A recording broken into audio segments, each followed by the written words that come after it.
네, 안녕하세요. 비아요 성형외과의 홍성표입니다. 오늘은 안검하수의 정도에 따른 수술 방법의 선택에 대해서 말씀드리겠습니다. 우선 안검하수가 어떠한 상태를 안검하수라고 하는지 알아보고요. 그 다음에 안검하수도 정도에 따라서 경도, 중등도, 고도로 나눌 수가 있는데 이 안검하수 정도를 어떻게 구분하는지 알아보고, 그리고 안검하수 수술 후 여러 가지 부작용이 생길 수 있는데 그런 부작용에는 어떤 게 있고 어떻게 예방해야 되는지 알아보고, 마지막으로 안검하수의 정도에 따른 수술 방법에 대해서 알아보겠습니다. 우선 안검하수는 어떤 상태인지를 말씀드리겠습니다. 이 그림에 보이는 이 부분이 눈동자 자리고요. 이게 우회 눈꺼풀 부분인데 여기가 속눈썹 자리이고, 이 녹색으로 표시된 부분이 눈 뜨는 근육인 상안검 거근입니다. 이 상안검 거근의 기능이 태어날 때부터 약하다든지 아니면 정상이었는데 나이가 들면서 후천적으로 약해진 경우가 있습니다. 그러면 이 근육의 기능이 약해지게 되면 눈을 잘 떠지지 않기 때문에 졸린 눈이 상태가 되는 것이 안검하수라 하겠습니다. 이러한 안검하수가 있는 눈에 생기는 현상은 대개가 졸려 보이는 눈 모습을 가지고 있는 경우가 많고요. 눈썹이나 이마를 당겨서 눈을 뜨기 때문에 이마에 주름이 많이 생기게 됩니다. 그리고 눈썹 부위가 두툼하고 처져 있게 되고, 시간이 지나면서 나이가 들면서 이 눈썹 부위가 내려오기 때문에 눈꺼풀 부위가 두툼한 인상을 주게 되고, 어떤 환자의 경우는 눈 뜨기가 힘들기 때문에 위로 치켜 뜨는 인상을 가지고 있습니다. 이러한 환자의 경우에는 눈 모습이 싸납다고 해서 병원을 찾아오는 경우가 많습니다. 우선 안검하수에서 이마와 눈썹이 처짐이 심한데 어느 정도 심한지에 대해서 말씀드리겠습니다. 대개는 본인의 나이보다 한 10년, 많으면 20년 정도 눈이 더 나이가 들어 보이는 경우가 많습니다. 이 사진의 경우와 같이 20대인데도 눈이 많이 처져 있죠. 중간 사진의 경우는 30대인데도 눈이 많이 처지고 두툼해 보이는 경우가 있습니다.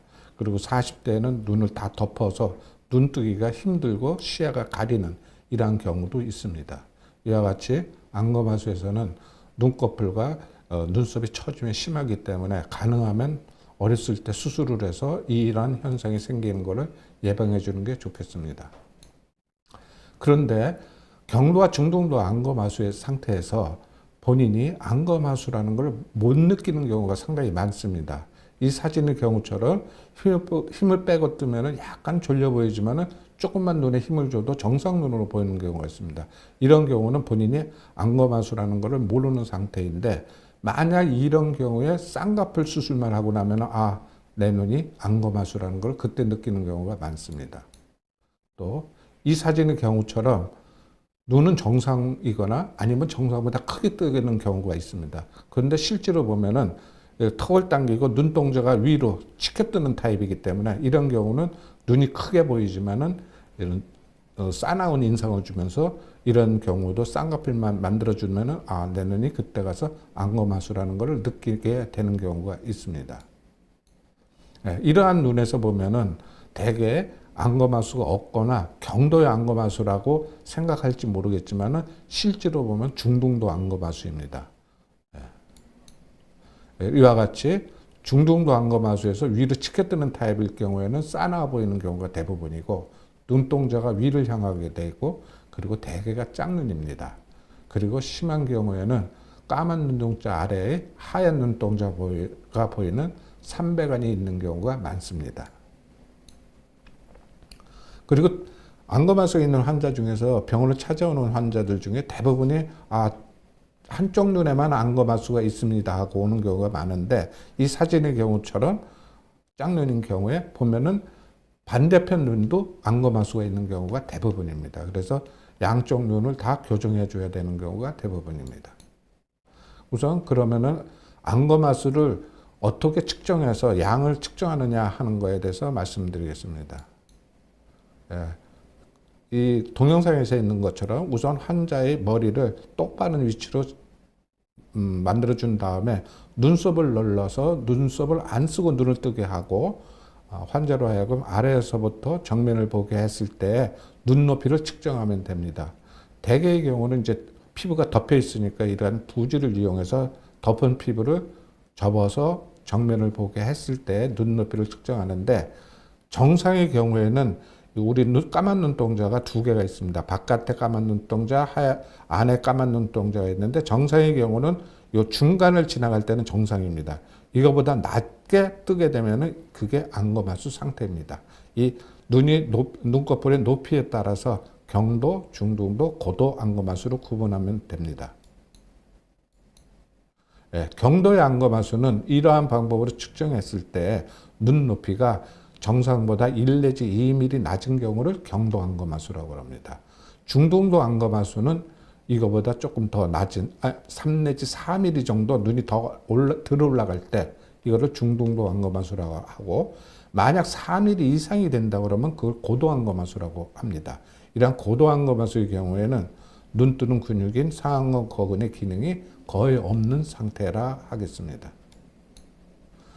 이러한 안검하수 정도를 수술 전에 파악하는 게 왜 중요한가 말씀드리겠습니다.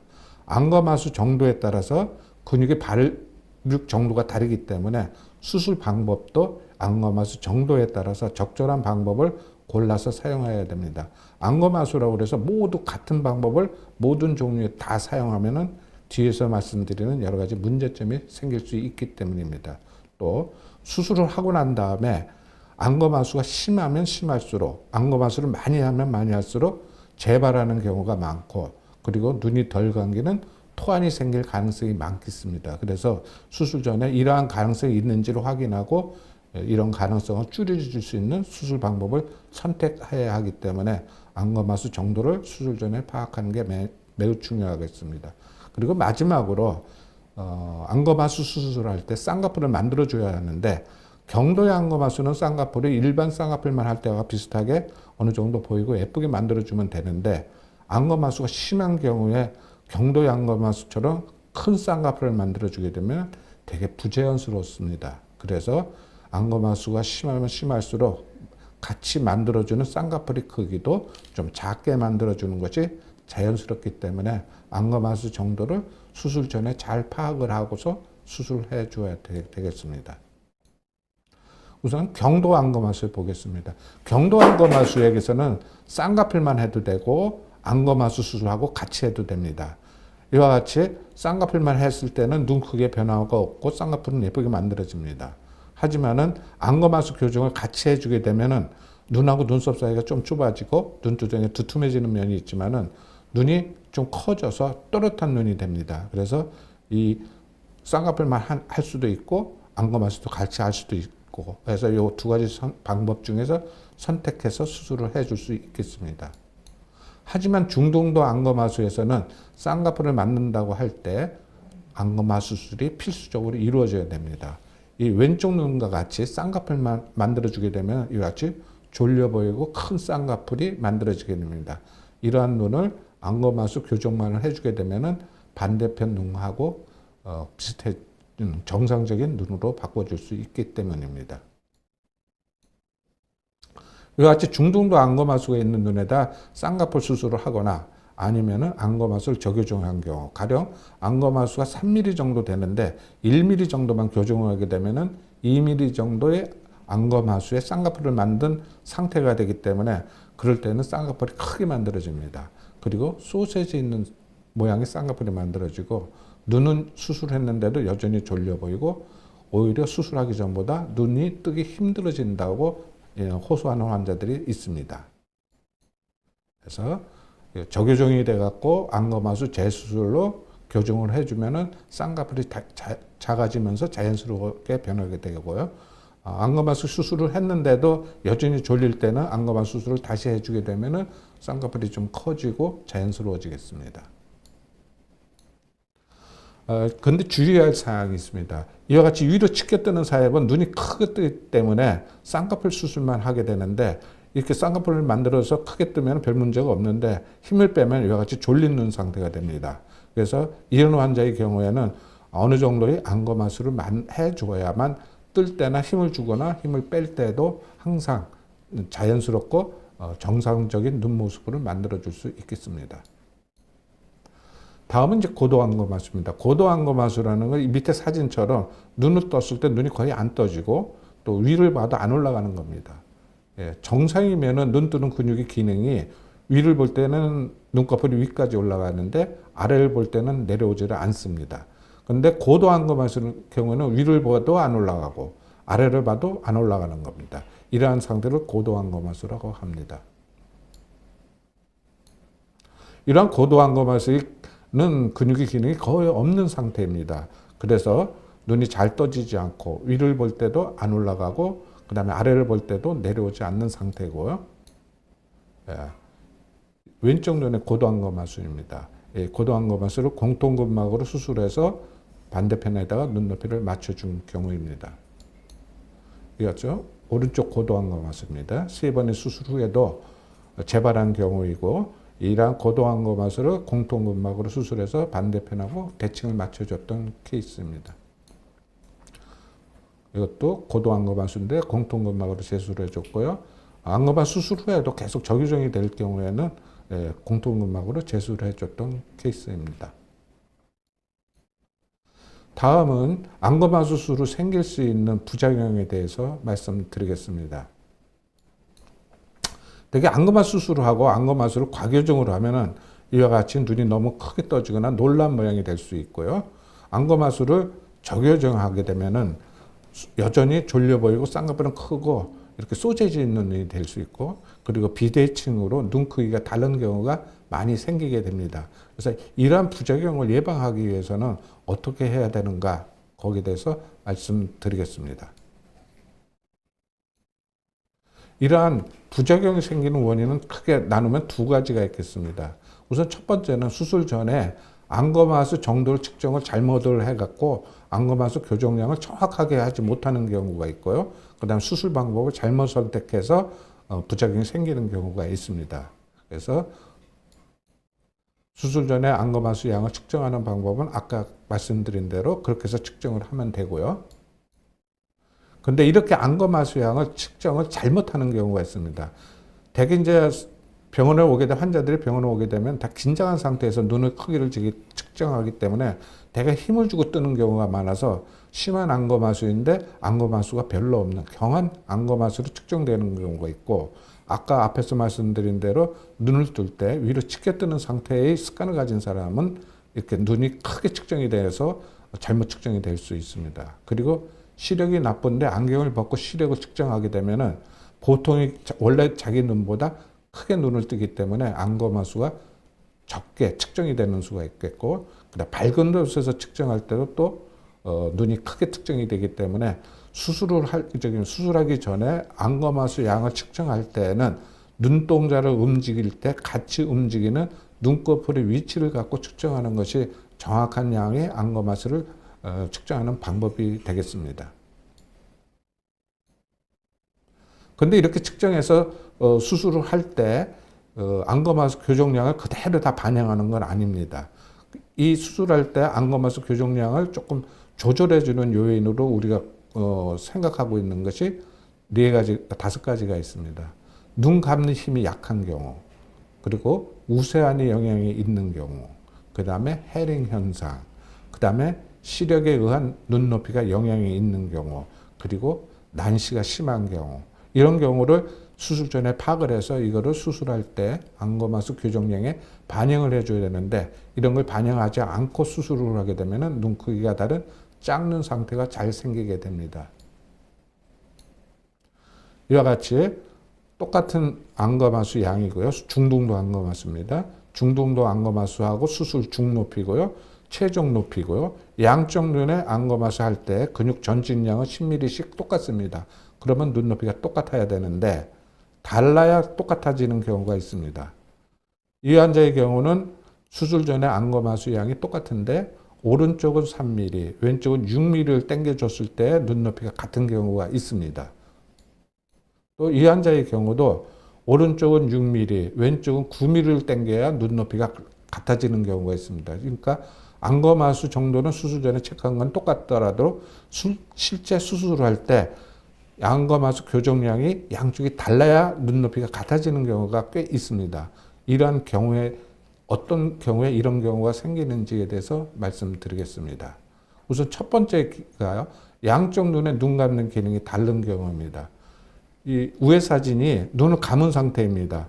이 왼쪽 사진이 오른쪽 사진보다 덜 감깁니다. 그런데 눈을 뜰 때는 여기 실선에 있는 검은 선까지 눈을 크게 떼어줘야 되기 때문에 덜 감기는 눈은 조금만 올려도 되지만은 많이 감기는 눈은 좀 많이 올려줘야 됩니다. 이래서 수술하기 전에 이런 정도를 미리 파악을 하고 수술을 해줘야 짝눈 상태를 예방할 수 있겠습니다. 이러한 눈 감는 기능이 약한 경우는 어떤 눈에 있느냐 하면은 눈꼬리 힘이 약한 경우, 그리고 나온 눈의 경우에는 눈 감는 기능이 약한 경우가 많습니다.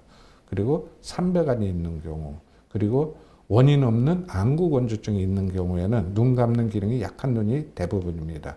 그래서 이런 경우에는 미리 파악을 해야 되는데, 본인들이 혹시 눈 뜨고 자지 않습니까? 물어보면 다 눈 감고 잔다고 그러고 본인들이 눈이 안 감긴다는 사실을 모릅니다.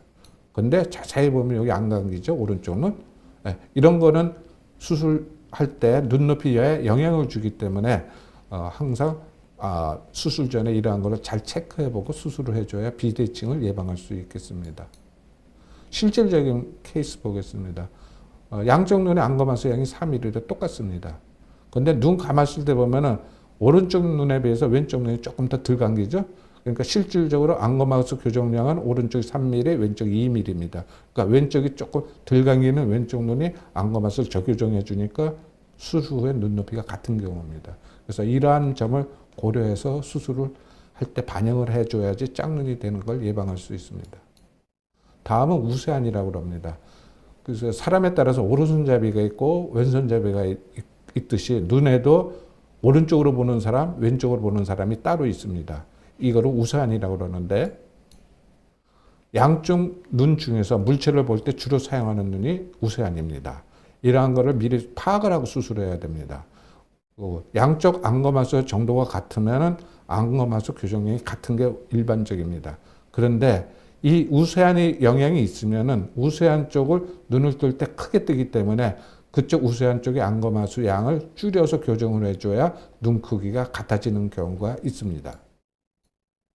이 환자의 경우도 수술 전에 눈높이는 같아요. 2mm, 3mm. 교정량이 같은데 오른쪽 눈이 우세안입니다. 그러니까 오른쪽 눈에 힘이 들어가기 때문에 오른쪽은 안검하수를 2mm만 교정하고 왼쪽은 3mm 교정해줘서 이렇게 눈높이가 같은 경우입니다. 예, 이러하지 우세안의 영향이 나타날 것으로 예상이 되는 경우는 양쪽 눈의 안검하수 교정량을 조절해줘야 짝눈을 예방할 수 있습니다. 이 경우도 마찬가지입니다. 양쪽 눈의 안검하수 3mm이고 왼쪽 눈이 우세안입니다. 그래서 왼쪽 눈은 오른쪽에 비해서 안검하수를 1mm 정도 적게 교정을 해줘서 눈높이가 같게 나오는 결과를 얻을 수 있습니다. 다음은 해링 현상이라고 합니다.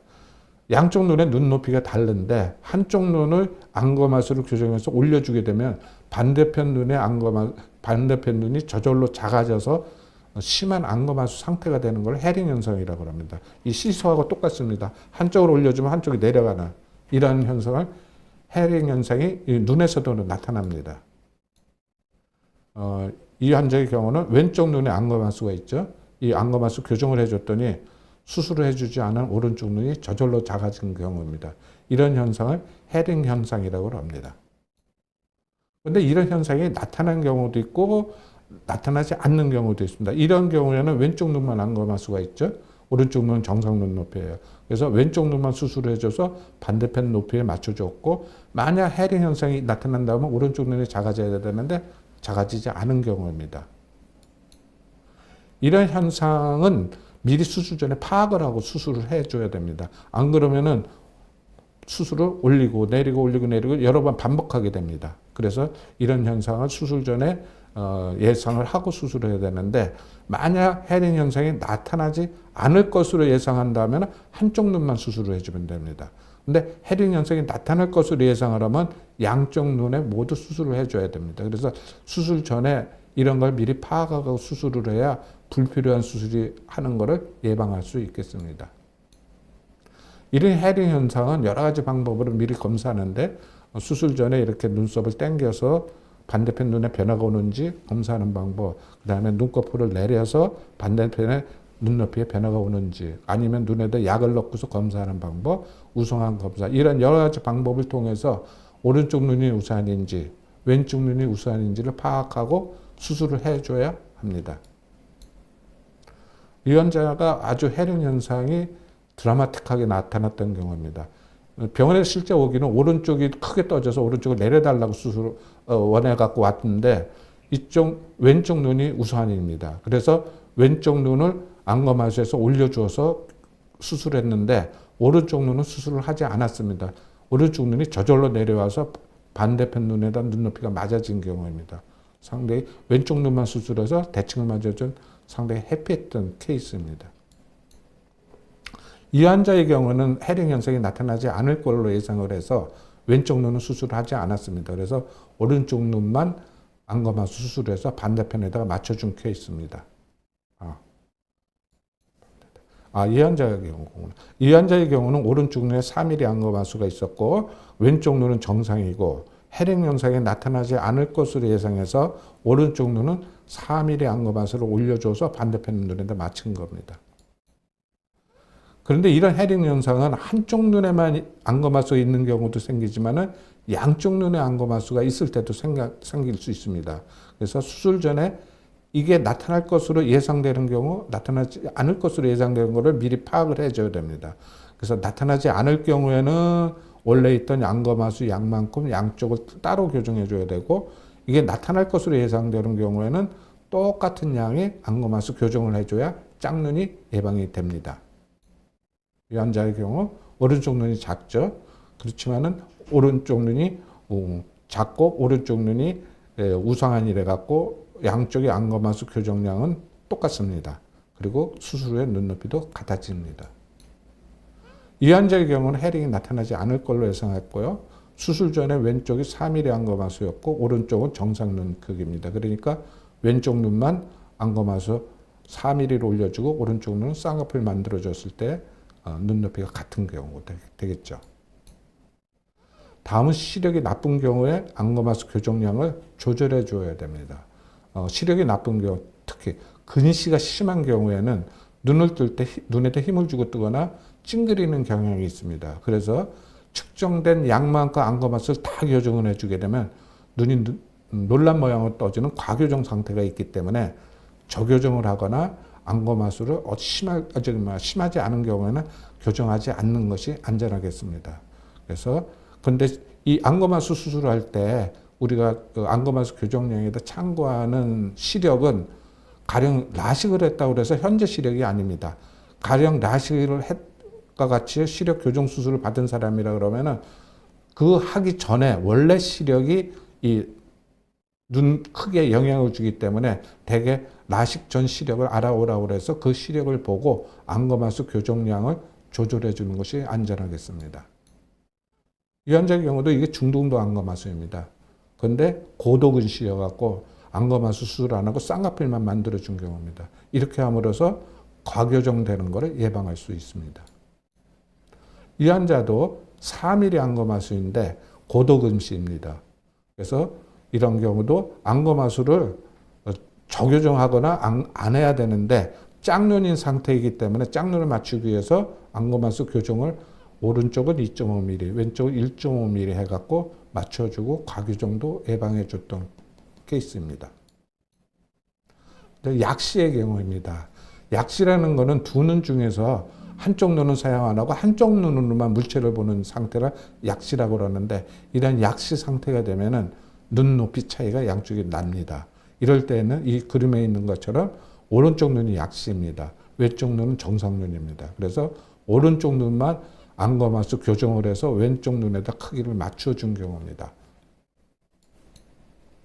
다음은 난시의 경우입니다. 난시가 있는 눈은 대개 이 그림에 있는 것처럼 눈 모양이 삼각형입니다. 그래서 대개 싸나운 눈 모습을 하고 있고 수술을 할 때 이 삼각형 모양의 눈 모양을 바꿔주지 않고 그냥 쌍꺼풀을 만들면은 쌍꺼풀을 앞은 가리고 뒤는 넓은 이와 같이 예쁘지 못한 쌍꺼풀이 만들어지기 때문에 이런 난시가 심한 눈에 삼각형 모양의 눈 모양을 하고 있을 때는 눈매 교정 수술 시 눈 모양을 동그랗게 바꿔주는 수술을 같이 시행해줘야 이 눈 모습이나 쌍꺼풀 모양이 예쁜 모양으로 바꿔줄 수 있겠습니다. 난시 영향으로 이 눈이 삼각형 모양이 굉장히 심한 상태이죠. 예, 눈 모양을 바꿔서 눈매 교정을 해줬던 케이스입니다. 이 환자도 굉장히 싸나워 보이는 눈이죠. 난시가 심했던 경우인데 이 환자도 눈 모양을 동그랗게 바꿔줬던 케이스입니다. 이렇게 난시가 심하고 삼각형이 있는 눈에는 쌍꺼풀이 앞이 가리기 때문에 앞쪽을 쌍꺼풀을 크게 만들거나 앞팀이 왕창해서 오는 경우가 많습니다. 그렇게 되면 이와 같이 아웃폴드형의 아름답지 못한 쌍꺼풀 모양이 만들어지기 때문에 이 아래의 경우는 제가 앞에서 말씀드린 대로 눈 모양 바꾸고 인아웃폴드로 바꾸어서 재수를 해줬던 케이스입니다. 다음은 부작용이 생기는 원인 중에서 수술 방법을 잘못 선택했을 때 생기는 부작용에 대해서 말씀드리겠습니다. 이 눈 뜨는 근육은 상안과 거근이죠. 거근은 두 개의 구조물로 되어 있습니다. 이 그림에서 보는 것처럼 이 뮬러 근육이 있고 이 뮬러 근육을 덮고 있는 거근 근막과 같이 이렇게 두 개의 층으로 되어 있습니다. 그래서 안검하 수술이라는 것은 이 두 개의 구조물을 당겨서 길이를 줄여주어서 눈이 잘 떠지게 만들어주는 수술입니다. 이 수술 방법이 여러 가지가 있는데 각각을 알아보겠습니다. 우선 수술 방법이 어떤 방법이 좋으냐 하는 겁니다. 수술의 정확성이 높아야 됩니다. 그러니까 똑같은 양의 근육을 당겼을 때 어느 사람은 눈이 1mm 커지고 어느 사람은 하나도 안 커지고 어떤 사람은 2 내지 3mm가 커질 수가 있거든요. 이러한 현상이 없는 수술 방법을 사용해줘야 항상 일정한 결과를 얻을 수 있고 또 저교정이나 과교정이 되는 것을 예방해 줄 수 있겠습니다. 그리고 재발을 하지 않는 방법을 사용해야 됩니다. 만약 수술을 했다가 처음에는 괜찮은데 시간이 지나면서 안검하수를 재발한다면 안검하수 수술을 다시 해야 되겠죠. 또 그다음에 토안의 가능성이 적어야 합니다. 안검하수 수술을 해서 눈을 크게 만들어줬는데 눈이 안 감기는 토안이 생긴다고 그러면 이 또한 큰 문제가 되기 때문에 이러한 세 가지 면을 고려해서 수술 방법을 선택해야 되겠습니다. 그래서 첫 번째가 근막 전진술입니다. 이 근막 전진술은 앞에서 말씀드린 그 뮬러근은 그냥 두고 이 덮고 있는 근막만 당겨서 하는 수술 방법입니다. 이렇게 하게 되면은 근막이 굉장히 얇기 때문에 근막이 시간이 지나면서 찢어지거나 벌어져서 재발을 하게 되는데 통계에 의하면은 약 60%의 재발을 하는 걸로 되어 있고요. 또 안검하수를 1mm, 눈을 1mm 키우기 위해서는 근막을 4 내지 5mm, 상당히 많은 양입니다. 이 4 내지 5mm를 떼기게 되면은 눈이 덜 감기는 토안이 많이 생깁니다. 그래서 저는 이 방법은 사용하지 않는 것이 좋다고 생각합니다.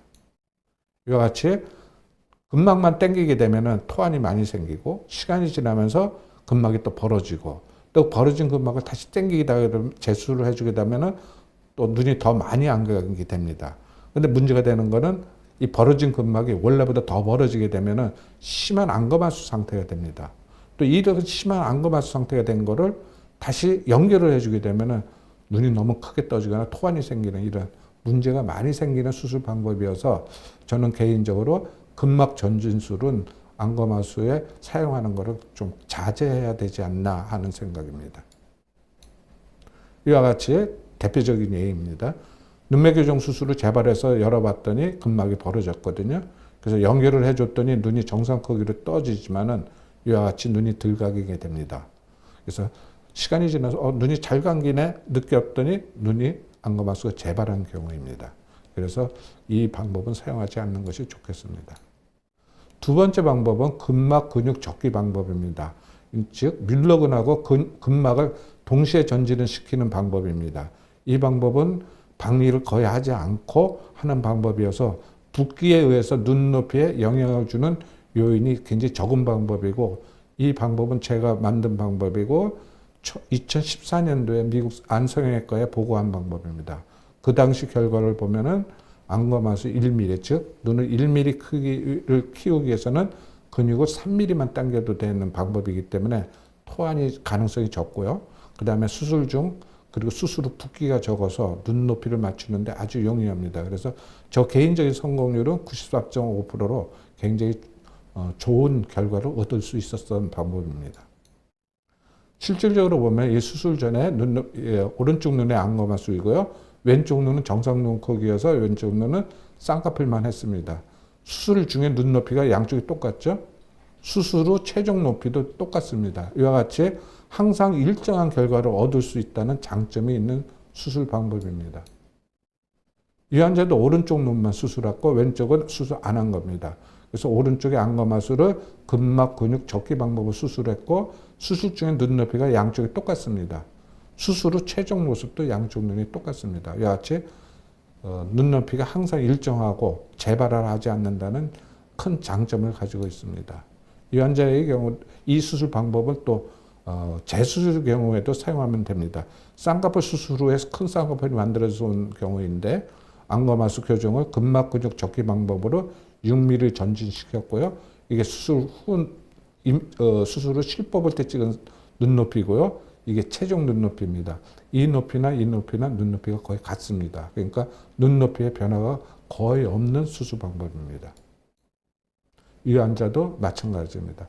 실 뽑고 찍은 사진이고 최종이고 실 뽑을 때 눈 크기나 최종 눈 크기나 거의 같습니다. 변화가 없습니다.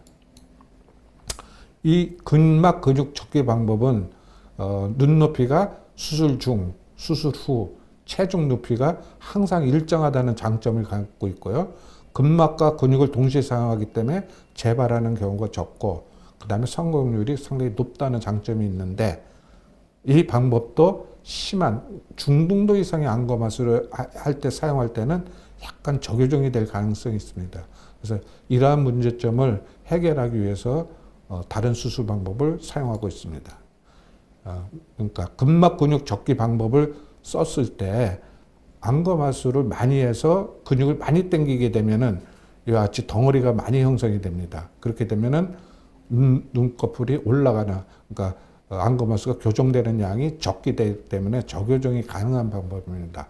그래서 이런 점은 해결해야 될 문제점이라서 요거를 해결하는 방법이 근막 전진 및 밀러근 접기 수술 방법입니다. 이 방법도 제가 고안해서 만든 방법이고요. 이 방법도 눈을 1mm 크게, 즉 1mm 안검하수 교정할 때 앞에서 말씀드린 방법보다 조금 2.9mm만 당겨도 눈이 잘 올라갑니다. 그리고 눈높이를 맞추는데 붓기가 없어서 상당히 유리하고요. 그리고 가장 큰 장점은 중등도 이상의 안검하수 교정할 때 눈이 덜 감기는 현상인 이 토안이 가장 적게 생기는 방법이라서 중등도 안검하수에서는 이 방법을 쓰는 것이 가장 좋은 방법이라고 생각합니다. 예, 중등도 안검하수입니다. 수술 중에 근막 전진 및 밀러근 접기 수술 방법을 해서 눈높이를 만들어 줬고요. 약 10mm 전진한 겁니다. 최종 눈높이가 수술 후 눈높이하고 거의 같습니다. 그래서 이 방법도 재발하는 것이 적고 눈높이가 수술 중이나 수술 후 높이가 항상 일정해서 이런 면에서는 좋은 방법이라고 생각합니다. 이 환자도 마찬가지입니다. 수술 전이고 수술 중 눈높이가 양쪽이 거의 비슷하죠. 최종 높이가 수술 중 높이하고 변함이 없이 잘 유지가 되고 있습니다. 다음은 마지막으로 근육 절제술입니다. 이 밀루근하고 거근 근막을 결막에서부터 박리한 다음에 통째로 당겨서 고정하는 방법입니다.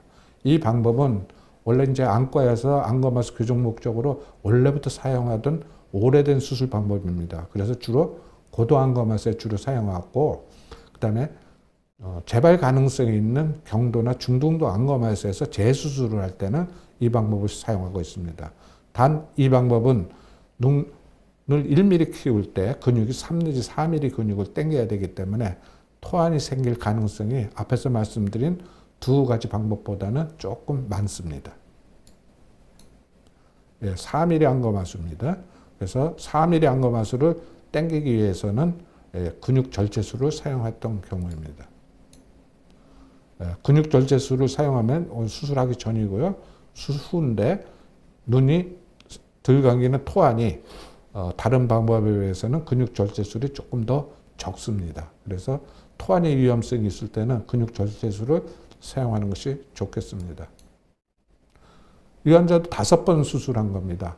5번 수술한 다음에 다시 6번 수술할 때 토안이 생길 가능성을 생각하고 수술을 해야 되기 때문에 이 경우에도 근육 절제 수술을 시행했습니다. 다행히 수술 후 토안이 안 생기고 재발이 안 됐던 케이스입니다. 이 사람도 4번 근육 수술하고 나면 반복이 돼서 다시 온 환자입니다. 중국에서 본 환자였는데 이미 토안이 많이 남아 있습니다. 근데 이 환자에서 뒤에서 말씀드린 공통근막으로 할 때는 이 토안에 의한 문제가 생길 수 있기 때문에 할 수 없이 근육 수술을 했는데 다행히 근육 수술 후에도 재발하지 않았지만은 토안은 조금 더 심해졌던 케이스입니다. 4번 수술해갖고 재발했던 경우이고요. 그래서 이 경우도 근육 절제술을 잘 사용하면은 재발 없이 눈높이를 맞춰줄 수 있습니다. 다음은 이제 고도안검하수에 사용하는 수술 방법입니다. 이 고도안검하수에서 사용할 수 있는 수술 방법은 공통근막 수술이라는 것이 있고요. 아니면 앞에서 말씀드린 근육 절제술, 즉 근육 수술 이 2가지 방법이 있는데 이 2가지 방법을 어떨 때 사용하는 게 좋겠고 또 각각 장점, 단점이 어떤 게 있는지 말씀드리겠습니다. 고도안검하수라는 것은 눈 뜨는 근육이 상안근, 거근이 기능이 거의 없는 상태입니다. 즉 출생할 때부터 발육이 안 된 경우, 발달이 안 된 경우하고 또 발달이 됐는데 눈썹으로만 눈을 뜨고 눈으로 안 떠서 근육이 굳어진 경우 이런 경우가 있습니다. 그래서 일직성일 경우도 보면 반대편 별에서 눈이 거의 안 떠지죠. 양측성일 때는 양쪽 다 안 떠지죠. 이런 거를 고도안검하수라고 합니다. 이 고도안검하수 수술을 그동안에 주로 사용했던 게 전두근 걸기 수술입니다. 그러니까 어렸을 때 눈이 안 떠지기 때문에 시력이 손상이 되는 걸 방지하기 위해서 주로 이제 이 방법을 사용하게 되는데 눈썹하고 눈꺼풀 사이를 실이나 아니면 근막을 이용해서 연결을 해서 눈을 뜰 때 눈썹을 당겨서 눈을 뜨게 만들어주는 수술을 하는 게 이 전두근 걸기 수술입니다. 그런데 대부분의 경우가 이 실이 약해져서 재발을 하는 경우가 많고요. 또 비정상인 눈꺼풀이 움직임이 남아 있습니다. 즉 예를 들어서 정상에서는 눈을 뜰 때 눈꺼풀하고 눈 사이가 좁아져야 되는데 이 전두근 걸기를 하게 되면 눈썹을 당겨서 뜨기 때문에 오히려 반대로 눈하고 눈썹 사이가 멀어지는 비정상적인 눈모습이 됩니다. 또 아래를 볼 때 이와 같이 눈꺼풀이 아래로 못 내려가는 이걸 니드랙이라고 그러는데 이런 니드랙의 문제점이 많은 수술 방법이라서 저는 개인적으로 이 방법은 현재 사용하지 않습니다. 그래서 사용하는 수술이 2가지 방법이 남아 있습니다. 아까 말씀드린 대로 이 상안근 거근을 쓰는 근육 수술하고 이 상안근 거근 밑에 새로 발견된 구조물인데 이 공통근막이라고 하는 부분이 있어요. 노란색으로 표시되어 있죠. 이 2가지 근육을 사용하는 거 있는데 이 각각의 장점하고 단점이 따로 있기 때문에 눈의 상태에 따라서 2가지 방법 중에 선택해서 사용하는 것이 안전하겠습니다. 수술 방법을 이제 2가지 방법 중에 어떤 방법을 선택하느냐 하는 것은 이제 2가지 문제, 재발 가능성하고 토안, 눈이 들강이는 문제 이 2가지를 가지고서 판단을 하게 되는데 수술 후 초기에 이렇게 많이 안 감기게 됩니다. 그런데 눈이 안 감기더라도 이 까만 눈동자가 위로 올라가는 현상인 벨이라고 그러는데 이런 현상이 잘 나타나면은 나중에 문제가 없어요. 그런데 이 현상이 약하게 나면 잘못하면 이게 눈동자 상하게 되거든요. 이럴 경우에는 수술 방법을 바꿔야 됩니다. 그리고 수술 후 재발할 가능성이 많다 그러면 재발 가능성이 적은 수술 방법을 선택해서 수술을 해주는 것이 좋겠습니다. 그래서 우선 근육 수술을 보겠습니다. 근육 수술의 가장 큰 장점은 수술 후 토안이 적게 생기고 아래를 볼 때 들을 내려가는 리드렉도 적다는 장점이 있습니다. 이 환자 5번 수술한 거고요. 이 환자 토안 위험성이 있기 때문에 근육 수술로 해서 했는데 토안도 없고 재발도 안 했던 장점이 있습니다. 이 환자 4번 수술한 다음에 재발을 했는데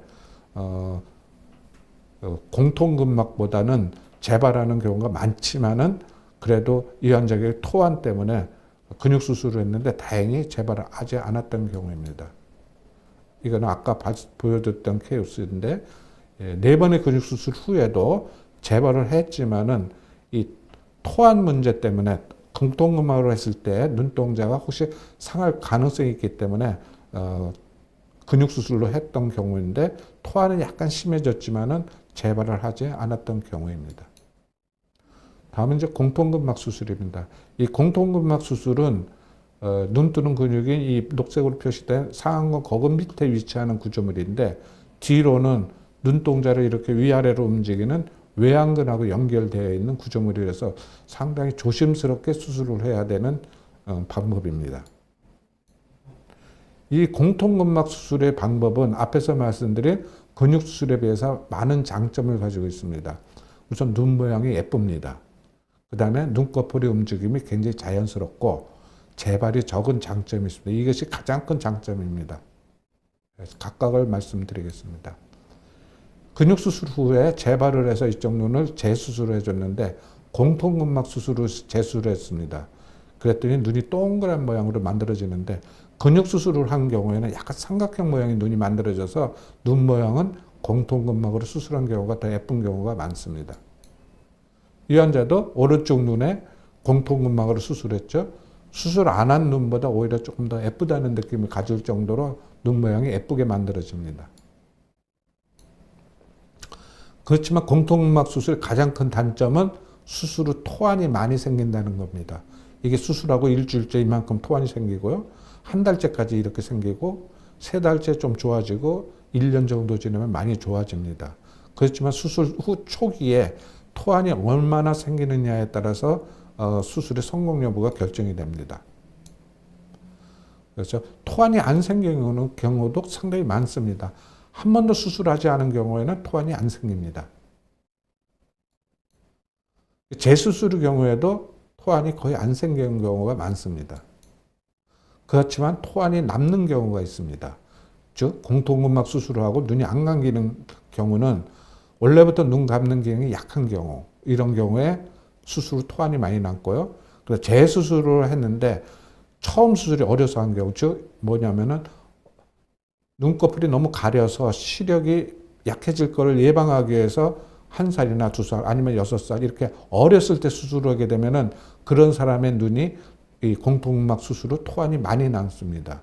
그리고 또 전두근걸기 수술을 했다든지 이렇게 눈 수술을 여러 번 했는데 재발해서 또 하고 또 하고 또 이렇게 재발을 많이 하면 할수록 토안이 많이 남습니다. 그리고 이전 수술이 근육 수술보다는 전두근걸기 수술, 즉 눈썹하고 눈꺼풀을 실이나 근막으로 연결해서 이렇게 뜨게 하는 수술을 했을 때는 그 풀르고 공통근막 수술을 해도 토안이 많이 생깁니다. 토안이 남는 경우죠. 세 번의 전두근 걸기 수술 후에 재발을 해서 온 경우입니다. 공통근막 수술을 했습니다. 여기 토안이 많이 남아있죠. 이거는 어쩔 수 없겠습니다. 이 사람도 근육 수술을 했는데 이와 같이 만들어줬고요. 토안이 시간이 지나면서 어떻게 변했는지를 말씀드리겠습니다. 수술 직후에 이 정도 토안이 생깁니다.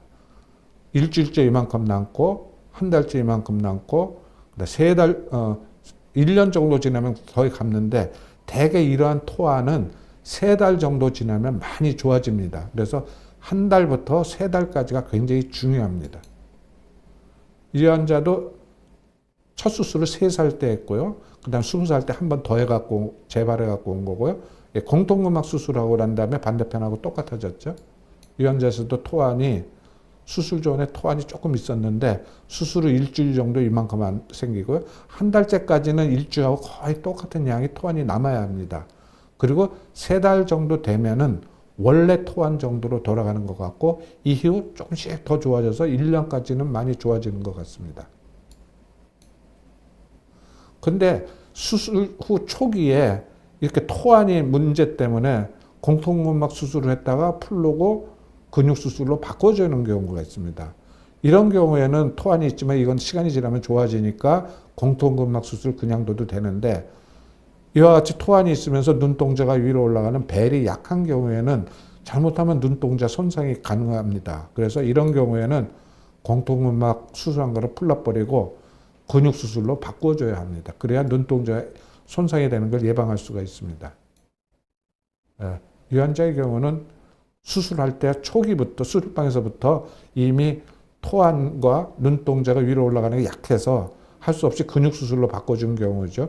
근육 수술로 하니까 눈동자가 위로 올라가는 게 좀 좋아졌던 경우입니다. 그러니까 한 달째이고 재발 없이 눈이 잘 해결됐던 케이스입니다. 이 환자도 수술 중에 공통근막 수술을 했는데 눈동자가 위로 올라가는 것이 약해서 눈동자 손상을 예방할 생길까 우려해서 공통근막 수술한 거 풀르고 근육 수술로 바꿔서 해준 경우입니다.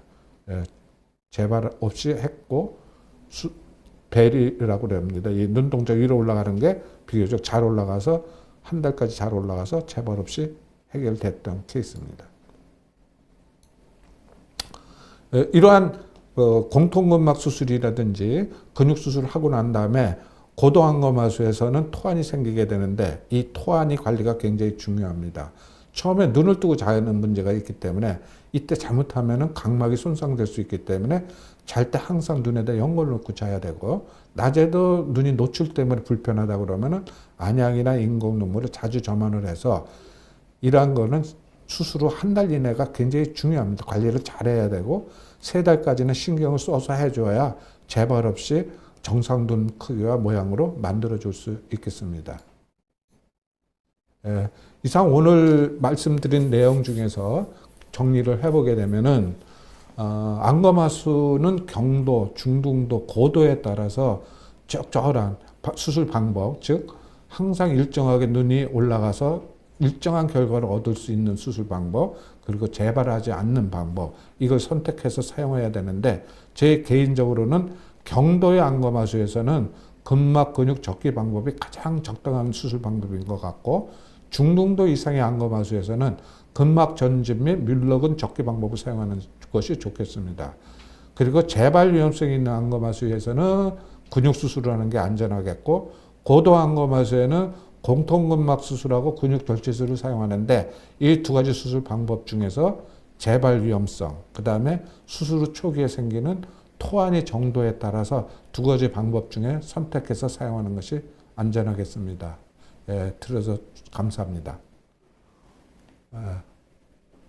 오늘 질문 들어온 내용 중에서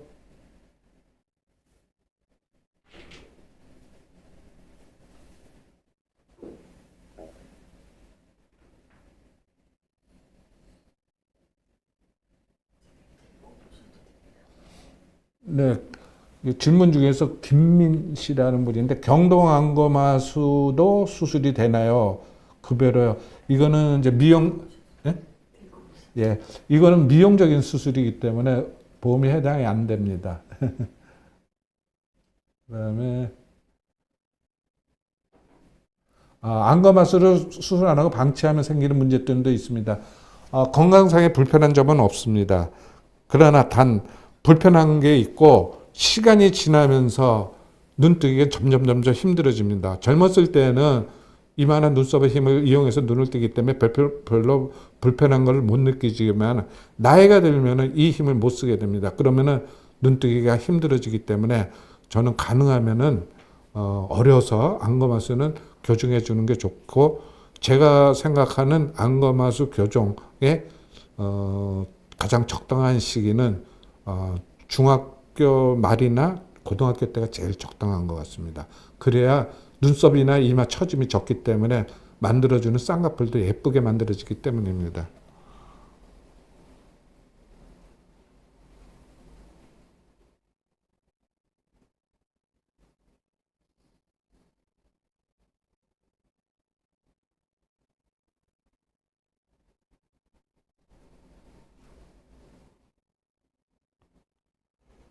예, 뭐 특별하게 제가 추가 답변 드릴 내용이 질문이 들어온 거는 없는 것 같습니다. 이상으로 오늘 마치고요. 경청해 주셔서 감사합니다.